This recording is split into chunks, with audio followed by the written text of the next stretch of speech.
আসসালামু আলাইকুম। বর্তমান সময়ে যদি আপনি অথবা আপনার পরিবারের অথবা আত্মীয় স্বজনের কারণে যদি আপনি ইন্ডিয়াতে মেডিকেল ভিসা নিয়ে যেতে চান বা ইন্ডিয়াতে গিয়ে চিকিৎসা করাতে চান, সেক্ষেত্রে আসলে আপনার মেডিকেল ভিসা এবং সাথে অ্যাটেন্ডেন্সের ভিসা পাওয়ার জন্য যে প্রসেসগুলো আছে, এই প্রসেসগুলো সম্পর্কে একটু আলোচনা করতে চাচ্ছি।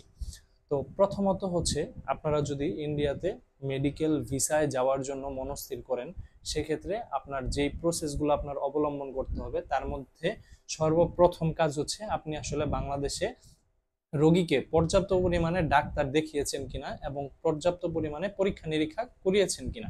তো বাংলাদেশে যদি আপনার মেডিকেল রিপোর্ট এবং প্রেসক্রিপশন যদি পর্যাপ্ত পরিমাণে না থাকে, সেক্ষেত্রে কিন্তু আপনার মেডিকেল ভিসা পাওয়ার ক্ষেত্রে একটু ঝামেলা হইতে পারে।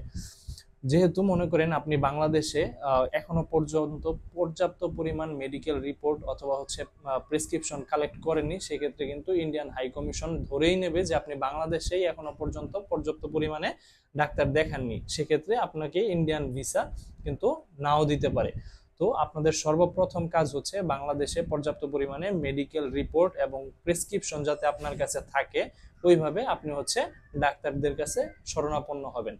সেকেন্ড যখনই আপনার হাতে পর্যাপ্ত রিপোর্ট প্রেসক্রিপশন এসে গেছে, আপনার মনস্থির করতে হবে আপনি ইন্ডিয়াতে কোন হসপিটালে দেখাতে চাচ্ছেন বা আপনার যে রোগ আছে বা যেই ডিপার্টমেন্টের পেশেন্ট আপনি, ওই ডিপার্টমেন্টের জন্য আপনি কোন হসপিটালের কোন বিভাগের ডাক্তারের কাছে যেতে চাচ্ছেন।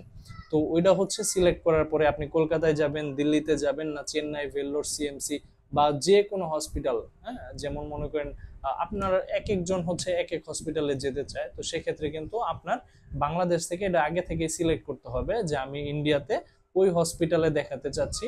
যদি ডিপার্টমেন্ট বা ডাক্তার আপনার আগে থেকে সিলেক্ট করা থাকে, সেক্ষেত্রে আরো বেটার হয়, আপনারা ওইভাবে ডাক্তার সিলেক্ট করবেন।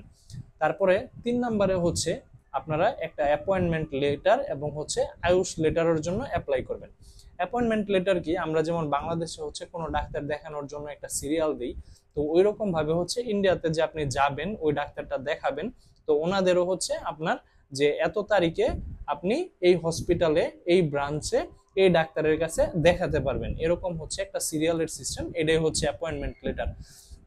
আর আয়ুষ লেটার বিষয়টা যে আপনার ওই মেডিকেল অ্যাপয়েন্টমেন্ট লেটারের এগেইনস্টে প্রত্যেকটা পেশেন্টের জন্য ইন্ডিয়ান গভর্নমেন্ট মেডিকেল সেক্টরের যে, তো ওনারা আপনার এক একটা ইউনিক আইডি করে দেয়, যেটা আপনার ইন্ডিয়ান গভর্নমেন্ট সাইডে আপনার ওই আয়ুষ যে লেটারটা থাকে, ওই ইউনিক আইডি দিয়ে সার্চ দিলে আপনার সকল ডিটেলস যেন ওনারা পেয়ে যায়।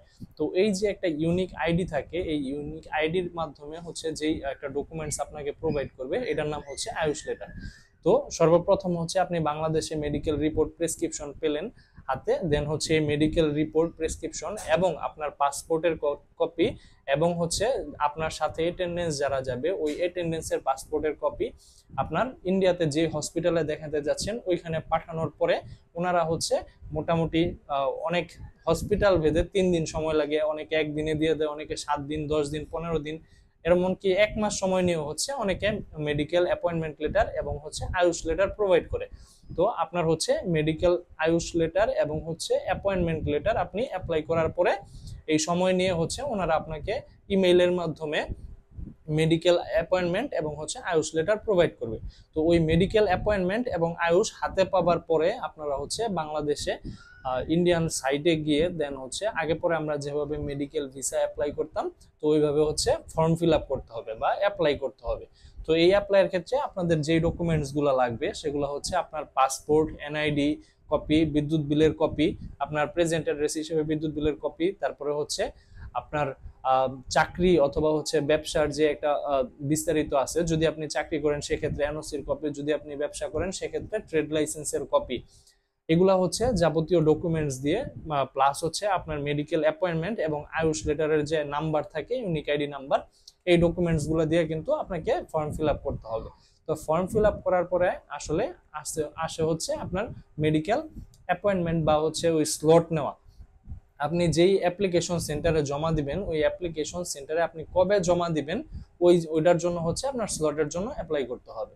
তো স্লট পাবার পরে আপনার যে ডকুমেন্টস গুলো দিয়ে আপনি অ্যাপ্লাই করছিলেন ওই ডকুমেন্টস গুলো আপনার সাথে নিয়ে, আমি আরেকবার বলি, সেটা আপনার অবশ্যই যে কয়টা পাসপোর্ট আছে, পাসপোর্ট, এনআইডির কপি, বিদ্যুৎ বিলের copy, bank statement original copy, সাথে হচ্ছে আপনার এনওসি অথবা ট্রেড লাইসেন্সের কপি এগুলা, আর হচ্ছে আপনার আয়ুষ লেটার, অ্যাপয়েন্টমেন্ট লেটারের কপি যেটা আপনাকে মেইলে করে পাঠিয়েছিল ওইটা, এবং অবশ্যই অবশ্যই বাংলাদেশের যত মেডিকেল রিপোর্ট প্রেসক্রিপশন আছে ওটার হচ্ছে এক সেট ফটোকপি নিয়ে কিন্তু আপনার ভিসা অ্যাপ্লিকেশন সেন্টারে জমা দিতে হবে। আর অবশ্যই অবশ্যই মাথায় রাখতে হবে যে আপনি যখন আপনার বাংলাদেশের মেডিকেল রিপোর্ট প্রেসক্রিপশন গুলো জমা দিতে যাচ্ছেন ভিসা অ্যাপ্লিকেশন সেন্টারে, তখন কিন্তু আপনার সাথে করে অবশ্যই অরিজিনাল মেডিকেল রিপোর্ট এবং প্রেসক্রিপশন গুলো সাথে নেওয়া জরুরি।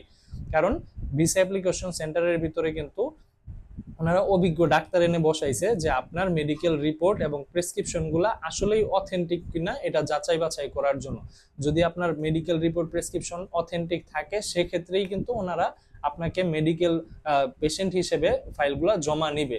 যদি ওনারা ওই অ্যাপ্লিকেশন সেন্টারে বুঝতে পারে যে আপনার মেডিকেল রিপোর্ট অথবা প্রেসক্রিপশন গুলা আসলে অরিজিনাল না বা অথেন্টিক না, কোনো একটা ভাওতাবাজি আছে বা হচ্ছে ডুপ্লিকেট করার চান্স আছে, সেক্ষেত্রে কিন্তু আপনার ফাইল ওনারা জমা নিবে না।